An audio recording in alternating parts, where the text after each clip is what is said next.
Salam alaikum. Le cours d'aujourd'hui, c'est la PPCO. La PPCO est définie par le Consensus Global Initiative for Obstructive Lung Disease GOLD. Bon, la PPCO, c'est la bronchopneumopathie obstructive. Ça veut dire que c'est une maladie pulmonaire avec obstruction des voies aériennes. Il est défini par le Consensus de GOLD, d'accord, c'est Global Initiative for Obstructive Lung Disease, des maladies pulmonaires, comme une maladie pulmonaire obstructive. C'est une obstruction non incomplètement réversible. Elle est irréversible, au contraire de l'asthme. L'asthme, c'est une maladie obstructive réversible. Habituellement, réversible, ça veut dire après bronchodilatateur. Habituellement, elle est progressive et résultant d'une réponse inflammatoire. D'accord, comme l'asthme, les deux sont des maladies inflammatoires anormales. Il y a une inflammation exagérée ou anormale à l'inhalation des particules ou des gaz. Bon, c'est une maladie générale, ça veut dire qu'elle touche tout le corps, mais à point de départ pulmonaire, elle commence par les poumons. La définition, c'est une maladie fréquente, accessible à la prévention, d'accord? On peut prévenir la PPCO et aussi on peut la traiter. Caractérisée par les symptômes respiratoires. Bien sûr, c'est une maladie respiratoire. On a les symptômes respiratoires persistants et un trouble ventrilatoire obstructif. Il y a des symptômes respiratoires qui sont persistants. Toujours, on a ces symptômes. Et aussi, on a les problèmes de l'obstruction dus à des anomalies bronchiques. Le problème, c'est dans les bronches ou dans les alvéoles, causé par une exposition, parce qu'il y a une exposition significative aux particules ou des gaz nocifs. D'accord, l'exposition à ces particules résultant une réponse inflammatoire exagérée ou anormale. L'intérêt de la question, pourquoi on s'intéresse à la PPCO? Parce que c'est un problème de santé publique, d'accord? C'est un problème de santé publique surtout dans le monde ou dans l'Algérie. Pathologie fréquente, elle est fréquente, c'est un problème de santé publique et c'est une maladie générale. Elle touche tout le corps humain, mais le point de départ, c'est le poumon. Le diagnostic, c'est une maladie méconnue et sous-diagnostiquée. Elle est sous-diagnostiquée, d'accord? Et elle est méconnue. Impact économique, une augmentation des dépenses, bien sûr. Elle touche, elle altère l'économie parce qu'elle augmente les dépenses de santé et même elle altère la qualité de vie. La prévention, c'est surtout le tabac. Qui se met au PPCO, c'est le tabac.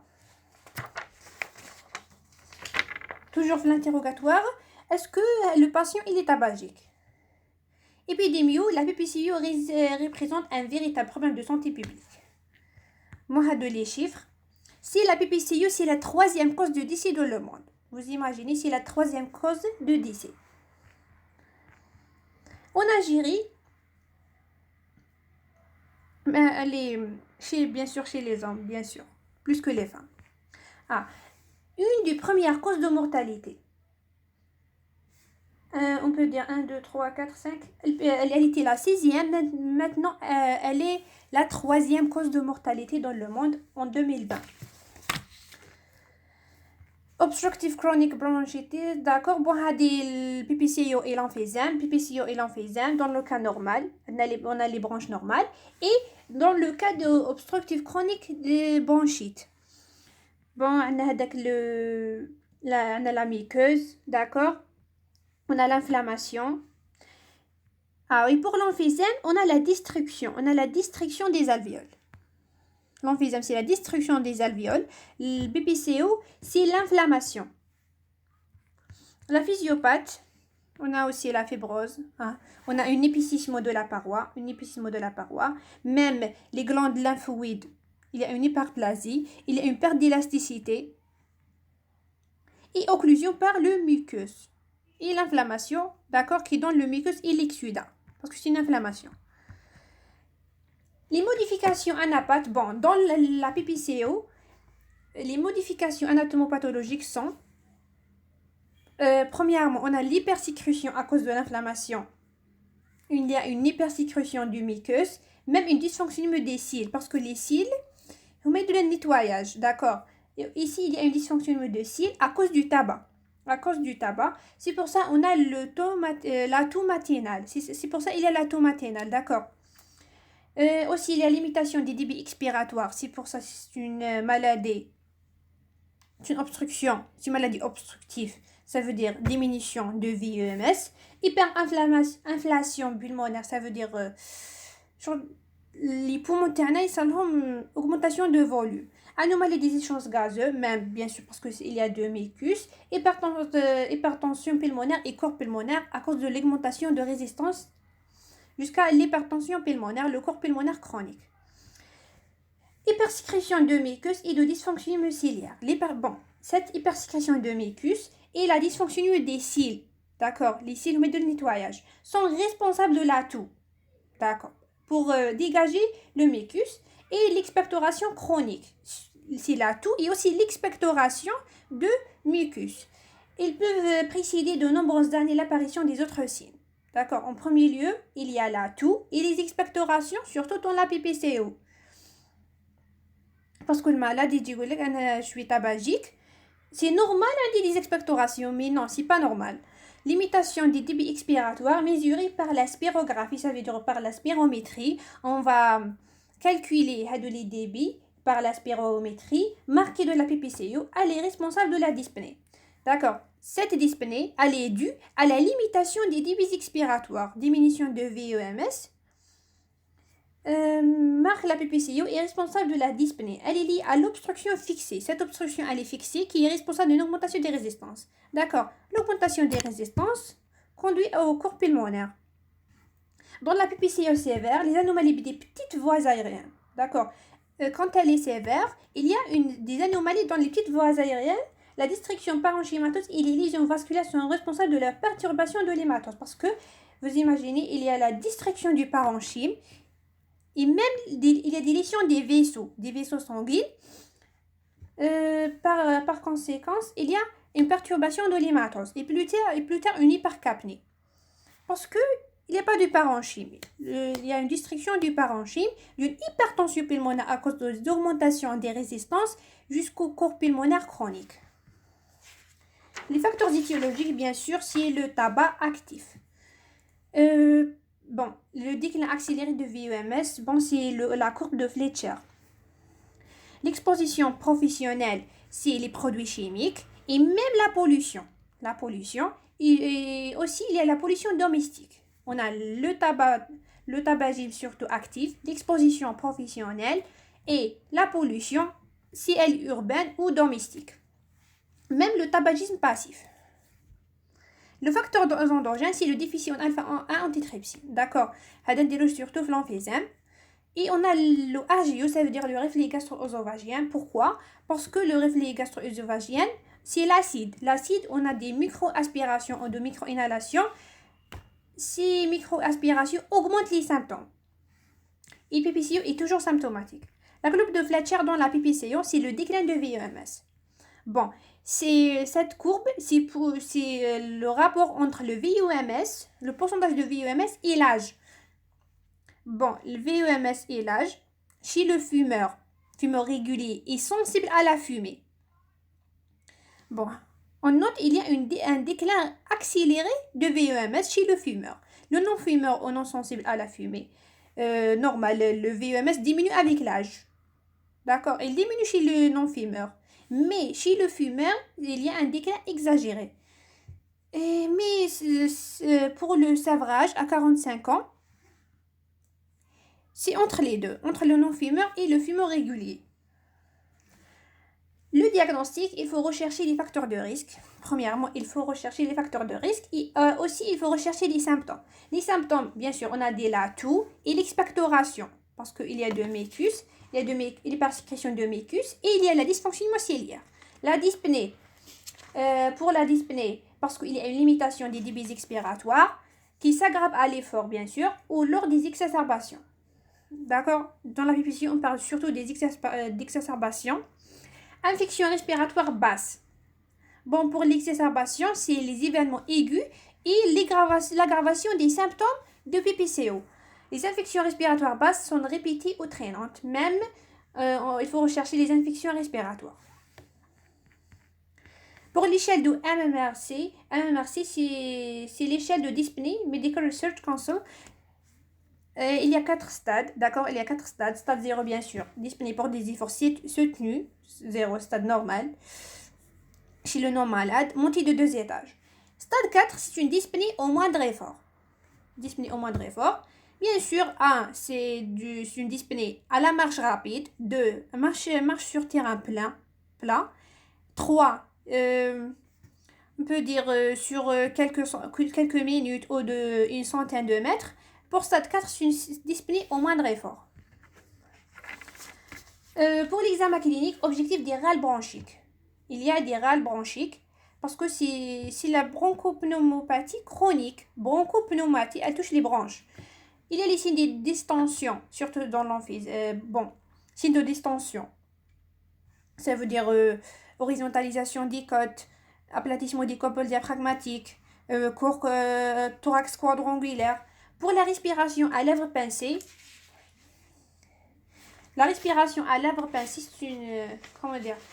c'est un signe de PPCO. Pourquoi cette respiration à lèvres pincées? Parce que, surtout aussi dans l'emphysème, parce que la respiration à lèvres pincées, d'accord, elle augmente la pression intrathoracique. L'augmentation de pression intrathoracique empêche la fermeture des petites branches, d'accord, des petites branches atteintes d'obstruction. C'est pour ça on évite le collapsus. Des alvéoles. Même il y a des autres signes migratoires avec hypotrophie musculaire. Bon, هذه هنا في blue bladder, pink buffer. هذه les deux phénotypes de PPCO. Migrant avec hypotrophie musculaire. Même il y a la diminution des murmures vésiculaires. Pourquoi cette cachexie ou la maigreur? Parce que il y a augmentation du métabolisme à cause de l'inflammation, diminution des murmures vésiculaires et les signes d'insuffisance cardiaque droite. On a aussi la diminution du murmure vésiculaire à cause de l'obstruction. L'air reste piégé, d'accord, l'air reste piégé dans les alvéoles. On a une hypoventilation, c'est pour ça qu'il y a la diminution du murmure vésiculaire. Il y a aussi les signes d'insuffisance cardiaque droite à cause de l'hypertension pulmonaire. Bon, il y a le deux types de phénotypes de PPCO, blue bladder et pink buffer. Les premiers phénotypes, c'est les phénotypes primordiaux. Bon, pour le pink buffer, c'est l'emphysème prédominant, d'accord. Surtout, les deux types détaillons le cours de l'emphysème. Le pink buffer, c'est surtout l'emphysème et l'autre, c'est surtout bronchitique. Le pink buffer, il est pour exacerbation, mais pour le bronchitique, il est exacerbateur. D'accord, il est exacerbateur. Le pink buffer, il est hypoxie moindre et même hypercapnie moindre, mais le blue bladder, c'est surtout l'hypoxie et l'hypercapnie. C'est pour ça qu'il est exacerbateur fréquent. Le blue bladder, il n'y a pas de terrage, ça veut dire il n'y a pas d'activité majeure des muscles respiratoires, mais le pink buffer, il y a un terrage. On a dit le pink buffer, il est emphysémateux, mais le blue bladder, il est bronchitique. Même les deux, il y a la dyspnée. Mais surtout le blue bladder, c'est une dyspnée progressive. Bon, on va détailler les deux dans l'emphysème. Exploration fonctionnelle respiratoire. Elle pose le diagnostic positif par la mise en évidence d'un trouble ventilatoire obstructif à la spirométrie. Bon, c'est quoi le trouble ventilatoire obstructif? C'est la diminution de VOMS et même l'indice de Tifno. Ça veut dire la diminution de VOMS, moins de 80%, et VOMS sur le Tifno est moins de 70% après bronchodilatateur. Même après bronchodilatateur, parce qu'il est irréversible. Attention, on prend en compte les valeurs du malade et non les valeurs théoriques. D'accord, on parle des valeurs du malade. Bon, on fait l'interprétation de spirométrie. La courbe, elle est concave parce que c'est un trouble ventilatoire obstructif. Courbe débit-volume, c'est syndrome obstructif pur avec chute de tous les débuts bronchitiques. Mais la capacité vitale, elle est normale parce que c'est pas une restriction. Le test pharmacodynamique permet d'évaluer la réversibilité du TVO. C'est après bronchodilatateur. On parle de réversibilité, c'est VOMS augmente de plus de 200 ml. Bon, en réalisant une spirométrie avant l'administration, bon, par exemple, avant bronchodilatateur, le VOMS avant bronchodilatateur, il était 1,8. On parle de réversibilité si le VUMS augmente de plus de 200 ml par rapport à la valeur initiale. Ça veut dire, après bronchodilatateur, on a 2,2. On fait 2,2 moins 1,8, c'est égal à 400 ml. 400 ml. 400 ml, elle est supérieure à 200 ml. Ce trouble, il est réversible. Pour le pourcentage, si le VUMS post, ça veut dire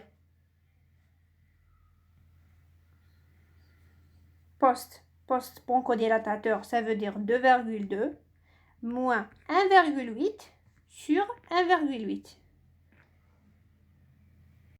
C'est égal à 0,22 fois 100, c'est de 22%. 22%, c'est plus de 12. C'est un trouble réversible. Mais dans la PPCO, il est irréversible. D'accord. En réalisant une spirométrie avant l'administration de bronchodilatateur d'action rapide, 400 ur/g, puis deuxième après 10 à 15 minutes après l'administration du bronchodilatateur. Pour la classification, bon, c'est selon le VUMS, légère, c'est plus de 80, modéré entre 80 et 50, Gold 3, 50 et 30, 4 moins de 30. Mais les nouvelles recommandations, on ne parle pas juste de VUMS, c'est la VUMS après la clinique, d'accord. La radio thorax, pour la radio, bien sûr, c'est les signes de distension. Parce que si PPCO, aspect quadrangulaire, même aspect quadrangulaire du thorax, il y a un élargissement. Vous voyez, entre les espaces intercostaux, il y a des élargissements. Même il y a l'aplatissement des couples diaphragmatiques et horizontalisation des côtes. Il y a une horizontalisation des côtes. C'est les signes de distension. Et dans l'emphysème, c'est surtout les signes de distraction, exploration cardiaque. On fait aussi le CG hélico-cœur. On trouve les troubles de repolarisation, l'ischémie, tout ça à cause de l'obstruction. Il faut rechercher aussi l'HTAP, à cause de l'augmentation de résistance. FNS, polyglobulé et anémie. Secondaire à l'époxie. Gazométrie sanguine, époxie bien sûr, avec hypercapnie. C'est dans le stade ultime. Diagnostic différentiel, ne pas confondre entre, bon, on a l'emphysème, PPCO et bronchite chronique. Les diagnostics différentiels, c'est l'asthme bronchique. Pour l'asthme, c'est un trouble obstructif qui est réversible. D'accord, après bronchodilatateur. Pour l'asthme, on a l'atopie, d'accord, la notion d'allergie, et même on a la rhinite. Mais surtout de l'asthme, c'est la notion d'allergie. Il y a une obstruction bronchique qui est réversible dans le cas de l'asthme. Dans l'insuffisance cardiaque gauche, c'est surtout l'orthopnée à cause de l'OAP et la cardiomégalie. C'est dans l'OAP. Les bronchectasies, ça veut dire les DDP. On a la bronchorie parce que c'est de la quantité. C'est de grande quantité. Bronchorie, anticipe d'infection respiratoire de l'enfance et même il y a des infections dans la dilatation de bronches. Bon, maintenant on parle de Gold 2023, d'accord. Ici on parle de VUMS et aussi les symptômes. C'est pas juste le VUMS. Les recommandations de Gold 2023, les nouvelles recommandations. Bon, on classe la PPCO selon les recommandations Gold, mais Gold classe la PPCO selon l'importance des symptômes et même les risques d'exacerbation. C'est les symptômes et les exacerbations. L'importance des symptômes, bon, on parle premièrement des symptômes, après les exacerbations, d'accord. Les symptômes, c'est surtout la dyspnée, selon l'échelle MMRC, d'accord. 0, c'est l'état normal. 4, c'est dyspnée à moindre effort. Et on a aussi le CAT assessment. D'accord. CAT assessment. Un patient est considéré peu symptomatique s'il a une dyspnée entre 0 et 1. D'accord. La dyspnée selon MMRC, elle est entre 0 et 1. Sur l'échelle de MMRC, et le CAT, il est moins de 10. Le CAT, c'est des questions. Qui maintenant? I'm very happy. I'm very sad. Mais هذا genre juste exemple. Mais il y a les questions. I never cough. I cough all the time. Now I have a lot of energy. I have no energy at all. Et le patient, يكونشي دي 0 3 4 et on calcule le score total score.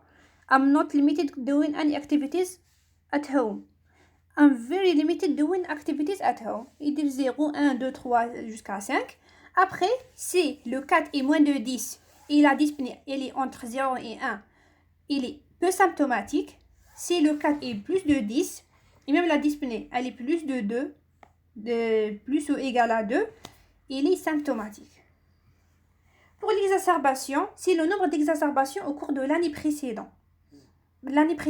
On parle de l'année précédente dans l'exacerbation. D'accord? C'est l'année précédente. La notion d'hospitalisation pour exacerbation aussi dans l'année précédente. Ça veut dire l'exacerbation, c'est le nombre d'exacerbations et la notion d'hospitalisation. Il y a deux.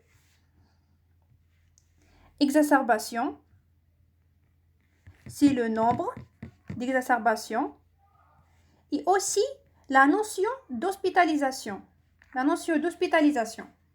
Dans l'année précédente, un patient est considéré pour exacerbateur s'il est à 0,11 exacerbation par an. D'accord. Si ce patient a 0,11 exacerbation dans l'année précédente, il est pour exacerbateur. Si il est plus de 2, plus ou égal à 2, plus ou égal à 2, c'est le nombre, d'accord? C'est le nombre, un patient est considéré exacerbateur fréquent s'il est plus ou égal à 2. C'est le nombre. Et une hospitalisation pour exacerbation par an. Ça veut dire 0,11, il est pour exacerbateur. Une hospitalisation au plus de 2. 1 hospitalisation, c'est égal à plus de 2, égal plus à 2 exacerbations. Les comorbidités, pour les comorbidités, sont associées. Les autres comorbidités, bien sûr, c'est l'âge, le tabac, l'alcool, la sédentarité, c'est les facteurs de risque communs. Effet systémique de la PPCO, même la PPCO donne des symptômes, inflammation, la sédentarité, l'hypoxie et la malnutrition, à cause de l'inflammation. Les comorbidités les plus fréquentes, on peut trouver les comorbidités cardiovasculaires, l'appareil locomoteur, même le métabolisme, ostéoporose, dépression, bien détaillé. Elle influence la mortalité de l'hospitalisation et de manière indépendante. Rechercher et prendre en charge. Il faut prendre en charge les comorbidités. C'est très important. Bon, on a l'inflammation, augmentation de TNF-alpha et l'interleukine 6. Bon, on a une atteinte musculaire, la cachexie, à cause de l'augmentation de métabolisme. Aussi l'ostéoporose. Il y a l'anémie et la dépression parce qu'il y a l'altération des neurotransmetteurs. Et même l'inflammation touche dans l'insuffisance cardiaque, décompense l'insuffisance cardiaque, décompense la cardiopathie ischémique. D'accord? Bon, l'évolution combinée. La PPCO est classée en 4 groupes. Il y a A, B, C, D, E. Mais maintenant, le groupe A et B, non, C et D, on parle de E. Gold, C et D, c'est le groupe E. C'est Gold 2023. Peu symptomatique. Bon. C'est le Gold, d'accord. On commence par le test de réversibilité. D'accord. On commence par le spirométrie et le test de réversibilité. Ça veut dire c'est le PPCO. Après, on classe selon le grade. Selon le grade 1, 2, 3, 4. 1, plus de 80. 2, 4, 50, 80. 2, 3, 30, 50. 4, moins de 30. Après, on classe selon A, B, E. A, B, E. Ça veut dire A, B, C, D, C, D, C, E. Le groupe A, 0, d'accord, 0 ou 1 exacerbation. 0 ou 1 exacerbation avec de MMRC entre 0 et 1 et le 4 est moins de 10. C'est le groupe A.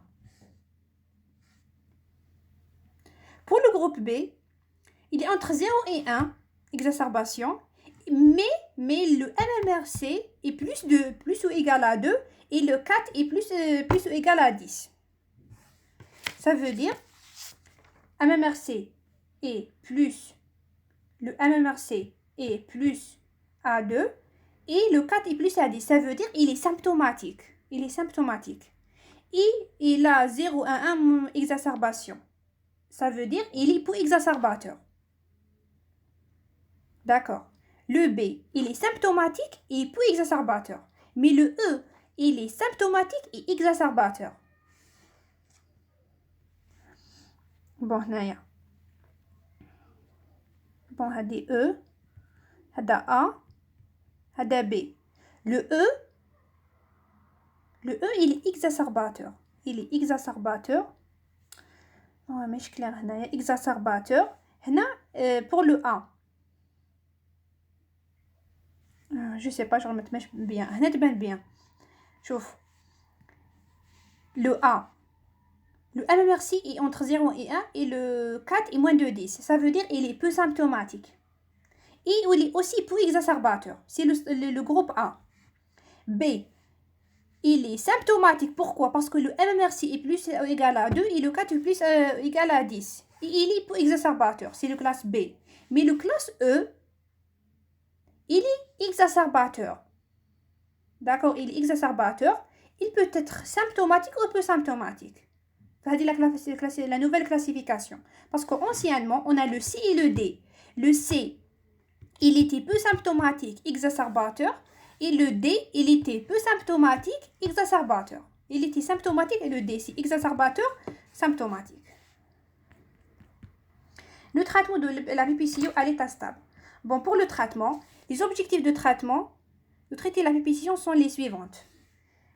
D'accord, améliorer la fonction respiratoire, même réduire la vitesse de son déclin à cause de tabac, prévenir les complications, parce que les complications, c'est comme les exacerbations, handicap, réduire les symptômes de la dyspnée. On veut réduire la dyspnée, d'augmenter la capacité d'exercice, améliorer la qualité de vie. C'est les objectifs de traitement de la PPCO. Les moyens thérapeutiques. Pour les moyens thérapeutiques, premièrement, c'est le sevrage tabagique. L'arrêt du tabagisme est la principale mesure susceptible d'interrompre la progression de cette maladie. Après, on a les traitements pharmacologiques. Premièrement, on a les bronchodilatateurs, d'accord, et les corticoïdes, c'est comme le traitement de l'asthme. Pour bronchodilatateurs, c'est par voie inhalée. On commence par la voie inhalée. On a les bêta-2 mimétiques. On a deux formes. Accord de rédaction, c'est bon. SABA, on a le SABA et LABA. SABA, ça veut dire à courte durée d'action, short, courte durée d'action. Et LABA, c'est à longue durée d'action. BACA, c'est en français, salbutamol et terbutaline. Et LABA, c'est le formoterol. Les anticholinergiques, on a LAMA et SAMA. LAMA, c'est à longue durée d'action. SAMA, c'est à courte durée d'action. C'est surtout tiotropium. C'est tiotropium, le LAMA. Les corticostéroïdes, c'est inhalé, d'accord? On donne la voie inhalée, associée toujours à un bronchodilatateur. Toujours avec la corticostéroïde, on donne les bronchodilatateurs. D'accord, dans le corps de l'asthme, j'ai pas parlé de les nouvelles recommandations. C'est dans le corps de l'asthme, j'ai parlé de 2021. Je vais parler de 2023, d'accord? Le cours de l'asthme, le cours de l'asthme, la classification de 2021, c'est pas de 2023, d'accord. Mais il y a le cours de PPCO, mais il faut prendre en considération dans l'asthme la classification ou les recommandations de 2023, d'accord. Mais dans le cours de PPCO, c'est aussi de 2023. Les nouvelles recommandations. Les corticoïdes par voie générale ne sont pas recommandés dans le traitement au long cours, mais trouvent leur indication dans les exacerbations modérées et sévères. D'accord. Les corticoïdes, c'est pas de traitement à long cours. D'accord. C'est juste dans les exacerbations. On parle des corticoïdes dans les exacerbations. Les formes combinées des corticoïdes, bien sûr, on a toujours les bronchodilatateurs avec les corticoïdes. Les bronchodilatateurs, c'est le salimétrol ou formoterol. En longue durée d'action, plus les corticoïdes, fluticasone et budesonide.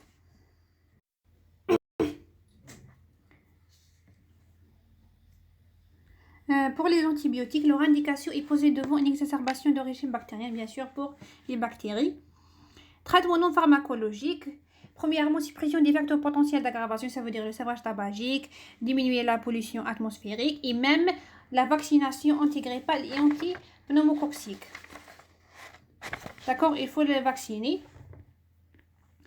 La réhabilitation respiratoire est une approche globale, ça veut dire multidisciplinaire, de la PPCO.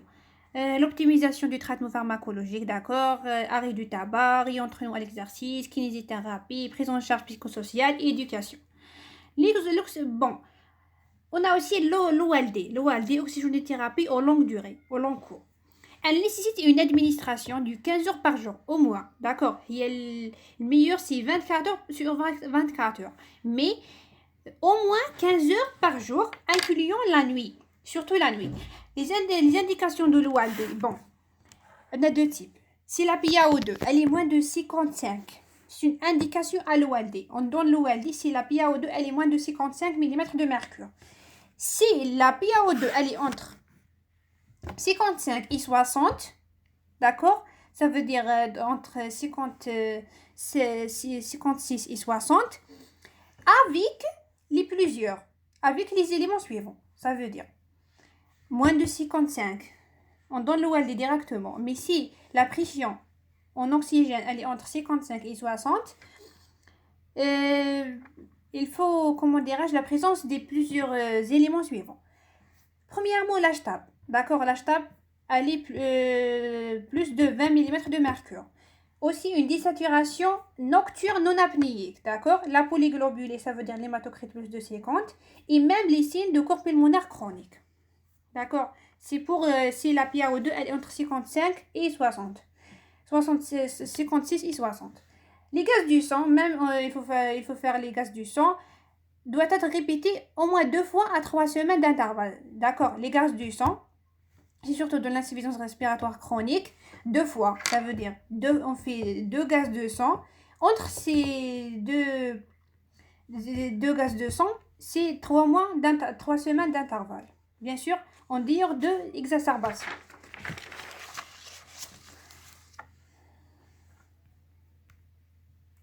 Pour la VNI, elle peut être la VNI c'est pour l'hypercapnie.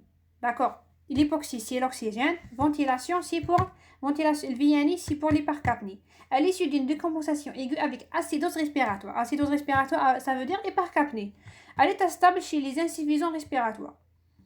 D'accord. On fait la ventilation non invasive pour l'hypercapnie et aussi à l'état stable.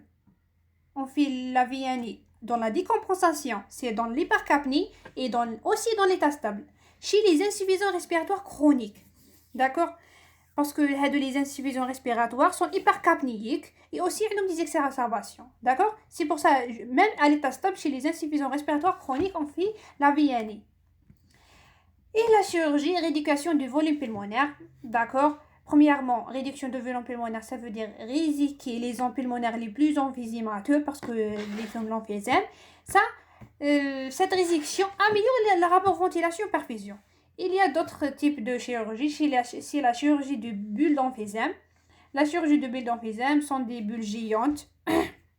Même si ces bulles sont compliquées par un pneumothorax, ça veut dire l'air dans la plaie, des hémorragies, infections. Et si ces bulles d'emphysème sont compressées, parce que c'est de l'air qui comprime les autres structures, comme il comprime le parenchyme pulmonaire, il comprime le diaphragme, il comprime les vaisseaux, et le médiastin. D'accord? On fait la chirurgie de réduction et la chirurgie de bulles d'emphysème. La transplantation, elle est limitée aux malades jeunes, bien sûr moins de 55. L'espérance de vie, elle est augmentée et présente par la sévérité. Ça veut dire, on fait la transplantation chez les malades jeunes et présentant par la sévérité de leur atteinte des contre-indications à la réduction de volume. Ça veut dire, ces malades ne peuvent pas faire la réduction de volume. Le traitement initial, c'est selon le groupe A, B, C. Bon, on parle des groupes, d'accord. A, B, C, D. Et maintenant, c'est le ABE, d'accord. A, B, E. Dans les stades A, B, C, D, le groupe A, on donne juste les bronchodilatateurs. Le groupe B, on donne les LABA ou les LAMA. Les groupes A, on donne les bronchodilatateurs, ça veut dire LABA, c'est le formoterol. Le groupe B, on donne les LABA ou les LAMA. On peut choisir entre les deux. entre LABA ou LAMA. Pour le groupe C, on donne juste les LAMA. On donne les LAMA. D'accord? Langue de rédaction, musique harmonique de langue de rédaction. Et le groupe D, c'est le LAMA ou le LAMA plus le LABA. mais le LAMA et le LABA consider if highly symptomatic. Ça veut dire le 4 est plus de 20. Plus de 20. Et normalement, le 4 dans le groupe D, c'est plus de 10. Plus de 10, plus MMRC plus ou égal à 2, c'est le groupe D. Mais chez le groupe D, on donne les LAMA. D'accord. Mais c'est le 4 et plus de 20, on donne les LAMA plus les LABA. Si les eosinophiles sont plus de 300, on ajoute, on donne les LABA avec les corticostéroïdes inhalés. Maintenant, le groupe E, c'est le groupe C et D. Le groupe A, c'est toujours les bronchodilatateurs, mais on préfère les LAMA. D'accord, on préfère les LAMA.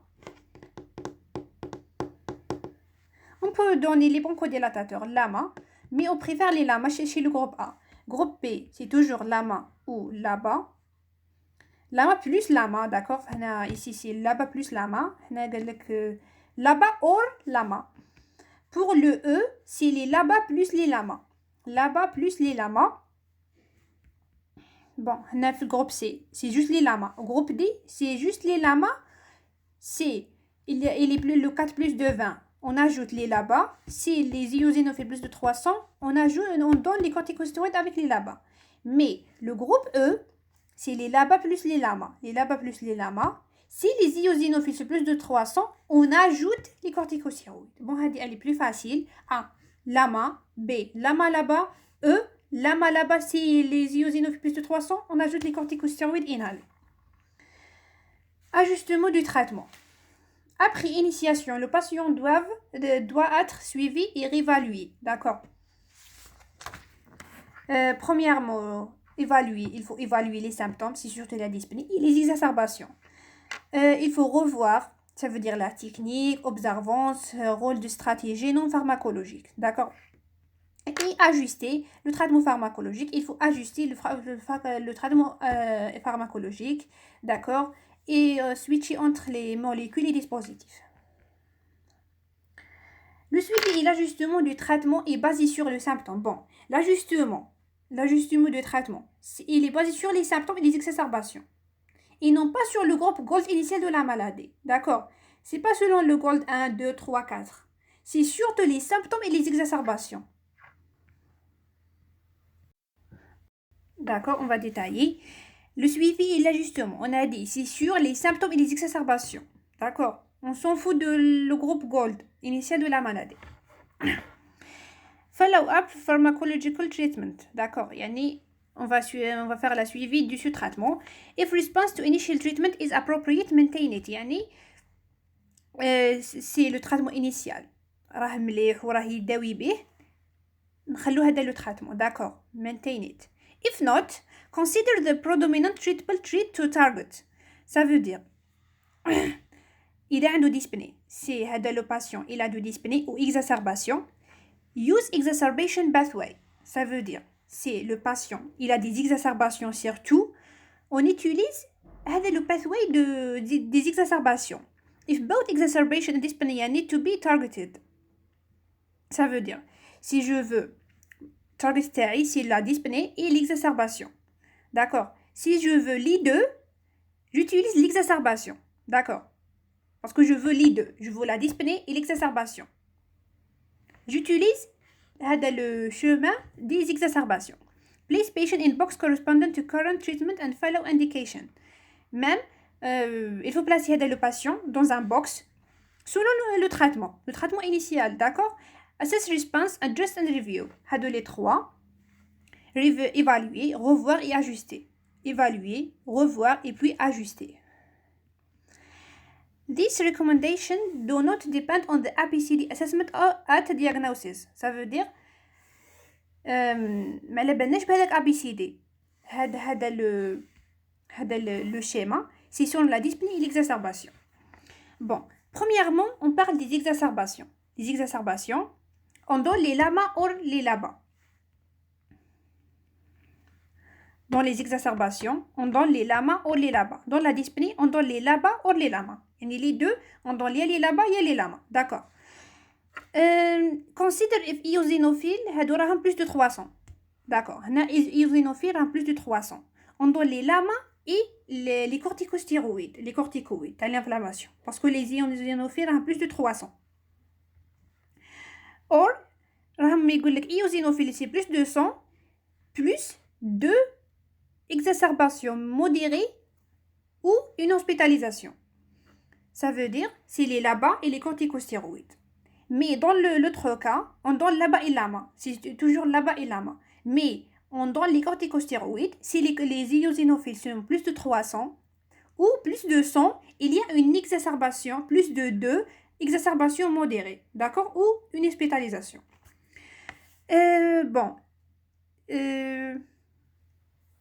Comment dirais-je, il faut supprimer les corticostéroïdes, les 2 étoiles, il faut supprimer les corticostéroïdes, ça veut dire de-escalation of corticosteroid inhalé ou switch if pneumonia, إذا عنده pneumonie ولا ما عندوش هذيك la réponse aux corticosteroïdes. Il faut supprimer les corticostéroïdes. C'est juste les LABA et les LAMA. LABA et LAMA. Consider if eosinophile راهم less than 100 يعني راهم moins de 100. C'est les LABA et les LAMA et les corticostéroïdes. D'accord. في l'état sévère, on donne l'azithromycine. L'azithromycine c'est des macrolides. And les informal smokers, ça veut dire les fumeurs réguliers. Et le roflumilast, ça veut dire les INS. On donne les INS, c'est le VEMS est plus de 50. Et bronchite chronique. C'est ce tableau, ce schéma, c'est dans les cas des exacerbations. Dans le cas de dyspnée, c'est le LABA or LAMA. C'est toujours LABA or LAMA. En cas de pneumonie ou indication, comment dirais-je, les corticostéroïdes marchent bien, toujours LABA et LAMA, d'accord. Consider switching inhaler devices or molecule. toujours خمم انه تبدل الموليكول هذيك اللي هيدير لك لا ديسبني. هذا هو le schéma. Pronostic, les facteurs de pronostic sont basés sur les 4 variables suivantes. C'est le BOD index. BOD c'est l'indice de masse corporelle, le BMI, c'est le B. Le degré de sévérité de l'obstruction, c'est le VEMS. L'indice de dyspnée, c'est bien sûr selon MMRC. Et la tolérance de l'exercice, c'est le test de marche de 6 mètres. En plus, fréquence des exacerbations et la présence des comorbidités. C'est tout ça pour le pronostic. Tout ça, c'est pour le pronostic. Le pronostic, il faut calculer le score de BOD. B, c'est l'IMC, c'est le PMI.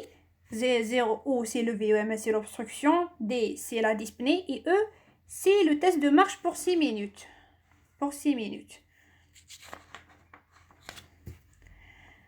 Si le score de BOD est entre 7 et 10, la mortalité à 4 ans elle est de 90%. D'accord. Conclusion, la PPCO est une maladie chronique des voies aériennes méconnue, elle est sous-diagnostiquée. Le diagnostic est fonctionnel, d'accord. Pour la spirométrie, la réalisation de spirométrie est obligatoire chez le patient consultant. Il est plus de 40 ans, il a des symptômes respiratoires, il a des facteurs de risque, il faut faire la spirométrie. Il faut aussi rechercher et traiter les comorbidités, ça veut dire les autres maladies. Et il faut arrêter le tabac. Et la PPCO est une maladie qu'on peut prévenir et traiter. Et je vous remercie pour votre attention.